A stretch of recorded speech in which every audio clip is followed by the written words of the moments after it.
Take a look at this animation. The model isn't much to speak of, yeah, but if you're like me, then you're probably more concerned with how the unsheathing of the sword works. So, there is of course more than one way to do it. The simplest one, as far as I know, is to have two attachments to our armature. One for the sword, another one for the sheath. Unsheathing, quote unquote, is accomplished by hiding one or another between frames. Easily done with a visibility toggle or shape keys if you're only hiding part of the mesh, as I'm doing here for the sheath.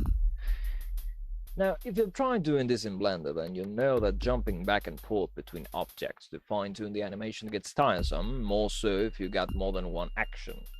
Furthermore, there is no built-in way to establish a relationship between the two attachments, so that, for instance, if we wanted to switch the weapon our character is using, it would be a single field that needs updating.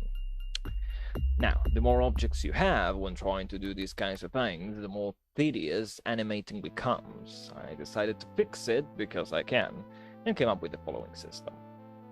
So first off, we need to define a class for our attachments. This would usually, but not always, be bone-parented static meshes. For simplicity's sake, I'll make it so each attachment may only correspond to a single attachment slot on the character. On our armature, we need to add these attachment slots, which I've chosen to do with pointer properties.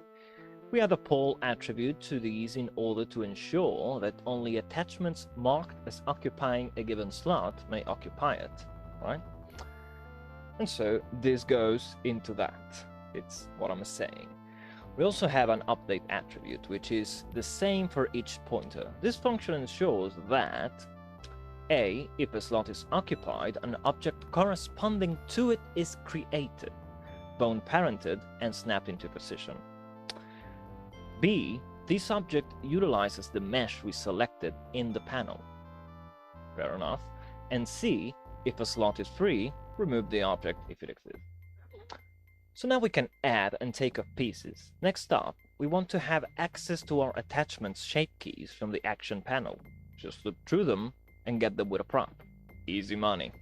As long as the Python API is not a pain in the ass for my purposes, goes to show that even a broken clock is right twice a day.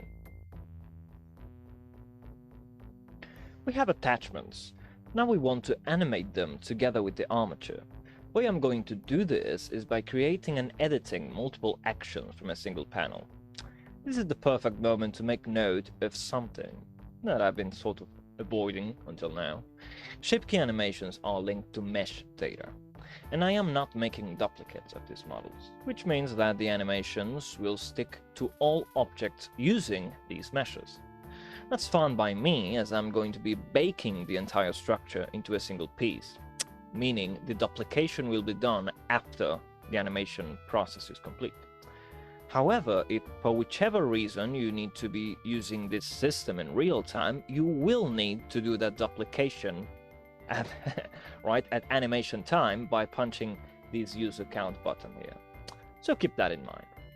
Anywho, the first step is to allow us to select the current action from the panel. We store this pointer within the character class and make a separate class for the function for the actions themselves. The animation class is just a bunch of toggles, so I won't get into it. But since this is free Libra software, you can always just take a look at the code and copy my math if you really want to fail your next exam. So moving on. One of the switches in the animation class enables the shape key box of the panel, which lets us modify the shapes.